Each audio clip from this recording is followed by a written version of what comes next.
예전에 제가 썼던 짧은 글이 있는데요.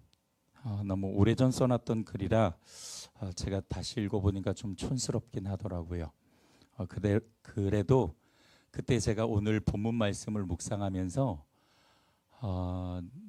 참 많이 울면서 썼던 글이었습니다. 그래서 저의 진심이 가득 묻어 있는데 제가 좀 쑥스럽지만 한번 좀 읽어보겠습니다. 얼마나 겸손하신가. 죽어야 하는 사명을 기꺼이 받으셨으니 그의 사랑에 나의 무릎이 절로 풀리는구나. 얼마나 아프셨을까. 내가 들어야 될 차가운 채찍 소리를 들으시고, 내가 당해야 될 사람들의 손찌검을 맞으시고, 내가 들어야 될 사람들의 모욕을 받으셨으니 그의 사랑에 나의 가슴이 절로 내려앉는구나. 얼마나 괴로우셨을까. 녹슨 큰 못이 그의 살을 헤집고 들어올 때마다 그 고통 다 참아내셨으니 나의 손이 땅에 절로 엎드려지는구나. 얼마나 외로우셨을까. 하늘아버지께 버림당하고 사람들에게 배신당하며 홀로 십자가 위에 계셨으니 내 눈이 이제 하늘을 바라볼 수가 없구나. 얼마나 힘겨우셨을까. 물과 피가 몸에서 빠져나갈 때마다 진이 내려 한마디 말조차 힘겨우셨을 텐데 내 입이 도저히 주님의 이름을 부를 수가 없구나. 그러니 잊지 말아야지. 그의 괴로움이 내 괴로움이었고 그의 십자가가 나의 십자가였음을. 이제는 잊지 말아야지. 내가 바라바였음을. 주님 때문에 살아난 바라바였음을. 오늘도 잊지 말아야지. 지금 나는 주님의 삶을 대신 살고 있다는 것을. 반주가 딱 들어왔으면 좀 더 좋게 들렸을 텐데 끝까지 수아가 반주를 안 해주네요. 내가 미리 좀 부탁을 할걸. 오늘은 고난주간 6일째 되는 날입니다. 2000년 전 오늘은 예수님이 세상 모든 사람의 죄를 짊어지시고 십자가에서 죽은 날이죠. 그래서 이 날을 성금요일이라고 부르기도 합니다. 2000년 전으로 거슬러 올라가 오늘 금요일을 시간대로 보면 이른 새벽에 유대인들에게 결박을 당하셨고 그리고 빌라도 앞에 서게 됩니다. 그리고 신문을 받으신 후에 사형 선고를 당하시게 되죠. 오늘 본문이기도 합니다. 이후에 아침부터 오후까지 끊임없이 채찍질과 모욕을 당하시며 가시면류관을 쓰시고 십자가를 지십니다. 고통과 모욕을 당하면서 골고다 언덕을 올라가시고 거기서 못 박히신 후에 여전히 사람들에게 모욕과 능욕을 당하시다 오후 3시에 십자가에서 다 이루셨습니다.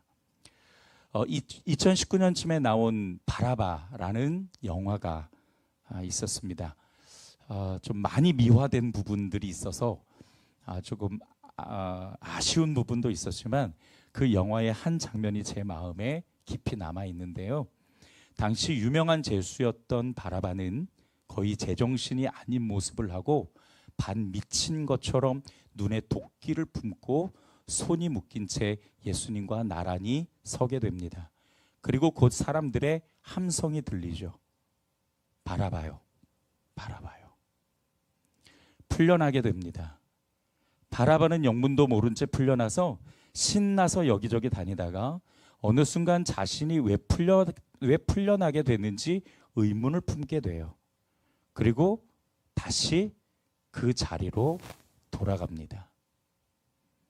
채찍과 모욕으로 고통당하는 예수님을 바라보고 있는데 그 영화에서는 예수님과 바라바의 눈이 서로 마주쳐요.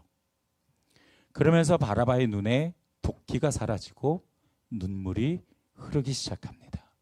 그 모습을 카메라가 줌인을 해요.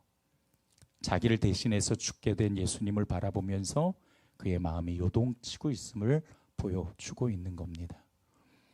저는 그 영화를 보면서 바라바의 일생을 봐야 하는데 그 사건을 제가 잘 관찰해야 되는데 바라바가 아니라 제가 보이더라고요. 내가 바라바구나. 예수님 대신 풀려난 바라바가 나구나. 그래서인지 오늘 본문 말씀을 묵상하는데 유난히 바라바의 모습이 제 마음을 강하게 울렸습니다. 오늘 본문 말씀의 전체 흐름을 보면 사실은 바라바의 이야기는 그저 의미 없이 지나가도 상관없는 이야기예요. 왜냐하면 빌라도 앞에 섰고 그가 이제 예수님께 사형 선고를 내리고 유대인들이 그 죄를 우리와 우리 후손에게 돌리라고 이야기를 하고 맞춰도 크게 맥이 끊어지지 않습니다.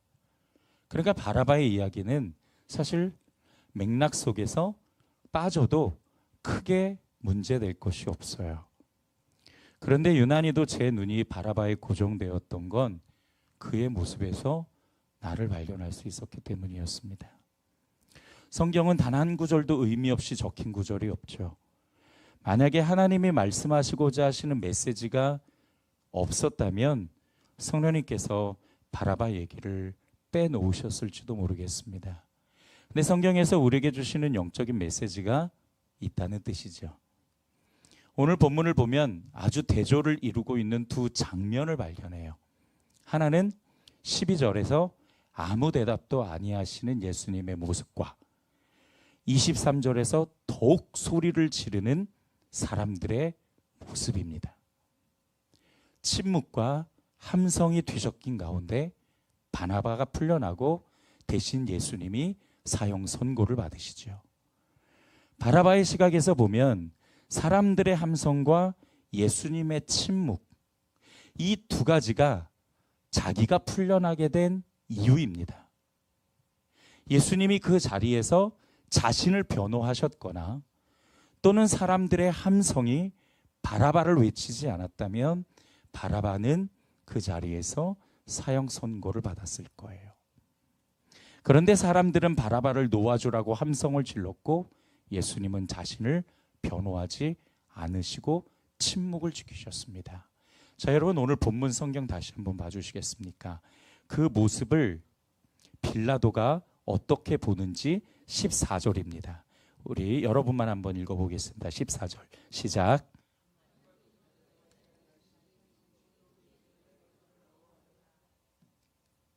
한마디도 말하지 않으시는 예수님을 보고 크게 놀라워합니다. 근데 여기서 크게 놀라워하다라는 이 말은 어떤 뜻이냐면 큰 기적을 봤을 때 나오는 감탄사예요. 그러니까 이 빌라도의 입장에서 예수님이 한마디도 자기를 변호하지 않는 것은 기적을 보는 것과 같은 그러한 현장을 경험하게 된 것입니다. 그럴 수가 없다는 거죠. 이런 일이 벌어질 수가 없다는 겁니다. 사람들은 바라바를 놓아주라고 함성을 질렀고 예수님은 자신을 변호하지 않으시고 침묵을 지키셨어요. 이 침묵은 기꺼이 모든 사람을 위해 십자가를 지겠다는 침묵이었고 바라바를 대신 살려주라는 침묵이었습니다. 바라바의 눈에는 이 두 장면이 너무나 확연히 보였을 겁니다. 과연 바라바는 두 장면에서 어떤 장면에 주목했을까요?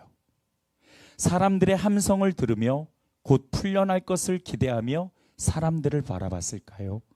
아니면 자기를 변호하지 않고 오히려 바라바를 풀어주라는 그 침묵 속에 계신 예수님을 바라보았을까요?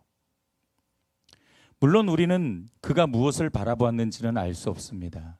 그러나 그가 어떤 것에 주목했느냐에 따라 그의 인생은 틀림없이 달라졌을 거예요.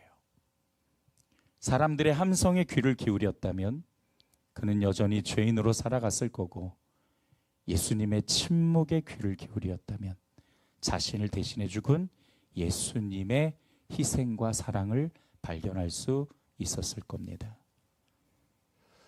여러분, 우리가 세상을 살아가다 보면 정말 많은 소리들이 나를 감싸고 있습니다.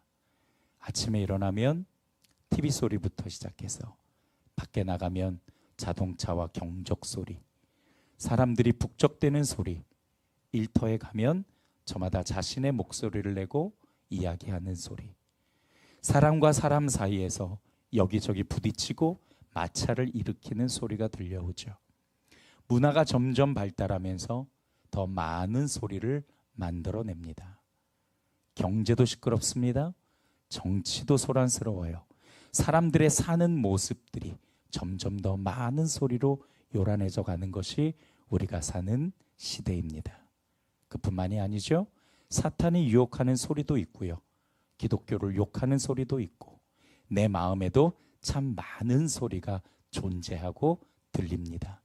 미래를 불안해하는 소리, 건강을 걱정하는 소리, 자녀를 염려하는 소리, 그렇게 우리는 참 많은 소리와 소음 속에 살아가고 있지요. 하지만 이런 많은 소리와 함성 속에서 우리가 반드시 들어야 될 소리가 있는데, 그것은 바로 예수님의 음성입니다. 예수님이 그 사람들의 함성 속에서 침묵을 지키신 것은 자기 변호를 포기한 것이 아니라 많은 사람을 살리기 위해 자신을 내려놓은 침묵이었습니다. 그 침묵 속에서 하나님의 섭리와 사랑, 그리고 구원과 영생을 담으셨지요. 사람들을 사랑하시되 끝까지 사랑하신 예수님은 그 침묵을 통해 내가 너를 끝까지 사랑한다는 부원의 메시지를 보냈고, 기꺼이 너를 위해 십자가를 감당하겠노라, 그 음성을 침묵으로 전달하신 것입니다. 은기야, 내가 너의 아픔을 대신 져줄게. 내가 너의 고통을 대신 당할게. 내가 너를 대신해서 죽을게. 그 대신에 너는 앞으로 나를 위해 살아야 돼. 그 메시지가 예수님의 침묵 속에 담겨 있었던 겁니다. 여러분 들리십니까? 예수님의 침묵에서 나를 향해 말씀하시는 그분의 음성이 여러분 보이십니까?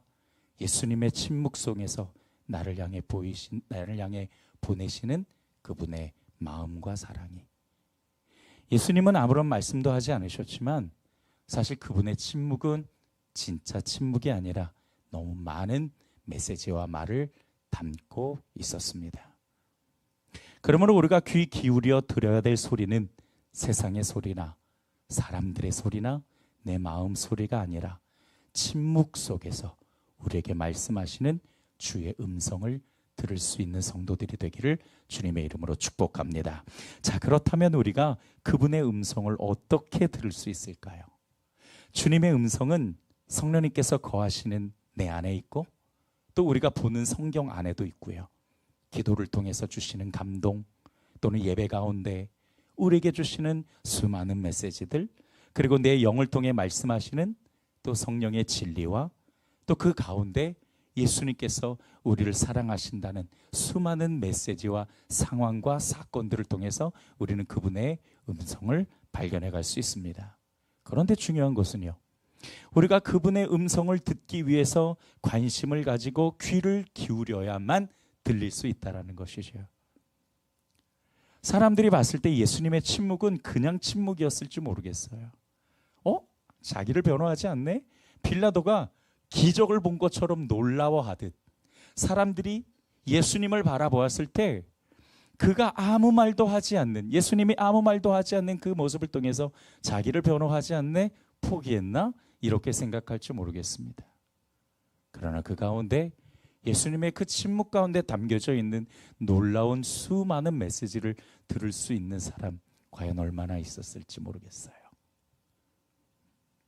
주님의 음성은 지금도 나를 향해 주시지만 우리가 다른 세상의 소리에 귀를 기울이면 그 음성을 듣기가 어렵죠.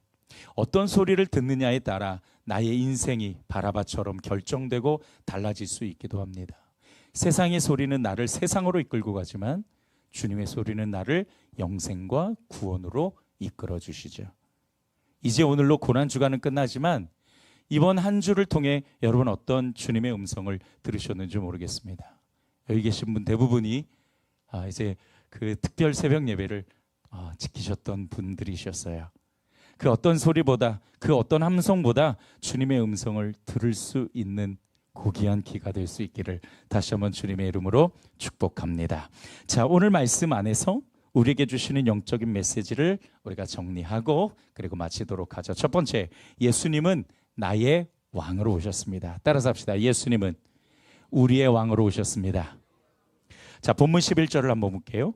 예수께서 총독 앞에 섰음에 총독이 물어 이르되 내가 유대인의 왕이냐? 예수께서 대답하시되 내 말이 옳도다 하시고.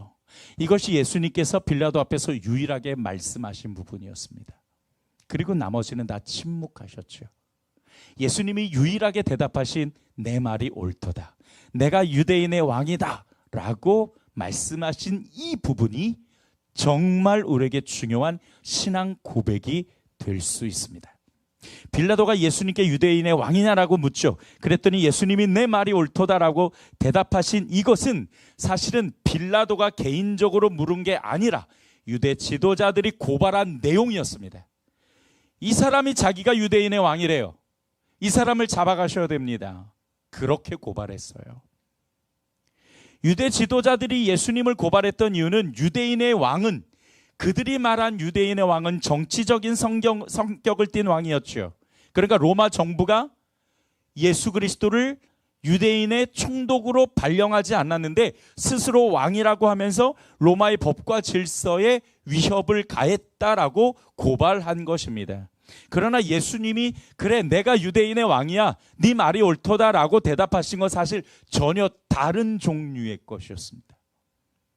예수님이 유대인의 왕이라고 대답하신 건 일찍이 마태복음 2장에 나오는 동방 박사들이 아기 예수께 경배하면서 왕이시여 했던 그 왕입니다. 다시 말해서 하나님이 약속하신 메시아를 의미하는 단어였어요. 자, 이 부분에 관해 요한복음에서 매우 정확하게 말씀을 해주십니다. 요한복음 18장 46절로부터 37절을 제가 현대인의 성경으로 또 자막도 나올 거니까 여러분 함께 봐주세요. 우리 같이 한번 읽어볼까요? 시작. 예수께서 대답하셨다. 내 나라는 이 세상에 속하지 않았다. 만일 내 나라가 이 세상에 속했다면 내 종들이 싸워 내가 유대인들에게 넘어가지 않게 했을 것이다. 그러나 내 나라는 이 세상에 속한 것이 아니다. 그렇다면 내가 왕이란 말이냐? 그렇다. 내 말대로 나는 왕이다. 사실 나는 진리를 증거하려고 났으며 이것을 위해 세상에 왔다. 누구든지 진리의 편에 선 사람은 내 말을 듣는다. 아멘. 이렇게 예수님께서 진리를 증거하기 위해서 오신 우리의 왕이십니다. 아멘. 그러니까 예수님이 우리의 왕으로 오셨다라는 것은 무슨 뜻이냐면은 진리를 증거하는 왕으로 오셨다라는 거예요. 자, 이게 또 무슨 뜻이냐면은요, 여러분, 왕은 어떤 역할을 하냐면, 왕이 참 많은 역할을 하지만 그 중에서 가장 중요한 것은 법과 질서를 세워서 백성들이 잘 살도록 하는 역할이 바로 왕의 역할이죠. 그래서 진리를 증거하는 왕으로 진리의 법과 질서를 세우고 그 사람들이, 예수님을 왕으로 인정한 사람들이 하나님 나라에서 이 땅과 또 앞으로 들어갈 그 하나님 나라에서 하나님의 은혜 가운데 잘 살 수 있도록 만들기 위해서 이 땅에 오신 진리의 왕이십니다. 따라서 합시다. 예수는 진리의 왕이시다. 꼭 기억하십시오.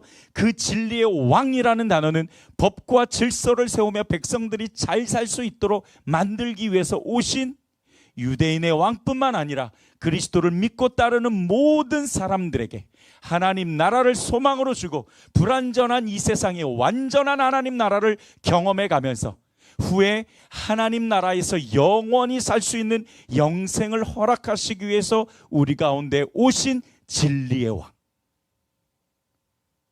유대인 지도자들은 그저 로마 정부에 이 사람이 법과 질서를 깨트렸다라고 이야기하지만 예수님께서는 그렇게 왕으로 오신 것이 아니었다라는 것이죠. 여러분, 우리는 예수님을 왕으로 섬기는 하나님 나라 사람들인 줄 믿습니다. 그렇게 예수님이 전해주신 진리와 복음을 따를 때 비로소 그분이 내 인생의 왕이 되신다라는 거죠.